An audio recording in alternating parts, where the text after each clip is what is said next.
بھارتی ریاست اتر پردیش وچ B J پی دی ہندوتوا پالیسیاں دے تحت مسلمانہ بالخصوص نوجوان کارکناں کو جبر، گرفتاریاں اور پسماندگی دا سامنا ہے۔ عید میلاد النبی دے جلوساں دے دوران میں حضرت محمد صلی اللہ علیہ وسلم سے محبت کرتا ہوں مہم کو جڑی مسلمانہ دے ایمان دا پرامن اظہار ہے، جابرانہ کاروائیاں، بڑے پیمانے اتے گرفتاریاں اور پولیس دی دھمکیاں دا سامنا کرنا پیا۔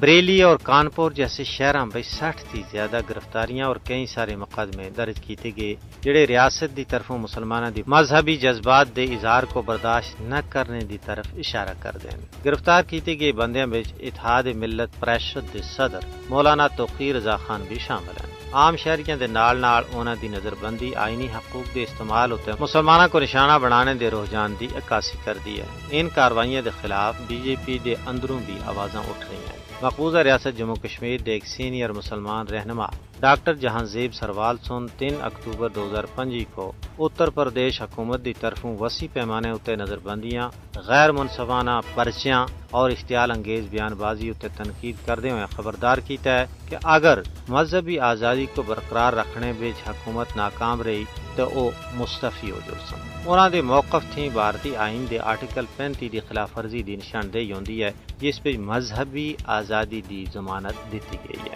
اور اس نال ہندوتوا دی سیاست دے تحت مذہب اور سیاسی وفاداری دے بچکار بدتے ہوئے تناؤ جڑا ہے وہ بھی واضح ہوندا ہے۔ دوئے کئی سارے مسلمان علماء کرام اور رہنماواں سن بھی اس مسئلے اتے سخت تشویش کا اظہار کیتا ہے۔ ایمنسٹی انٹرنیشنل سمیت انسانی حقوق دی تنظیمیں سن سرکاری جبر کو بنیادی حقوق دی خلاف ورزی قرار دینے ہویا ان کاروائیاں دی سخت سخنا وچ مذمت کیتی ہے۔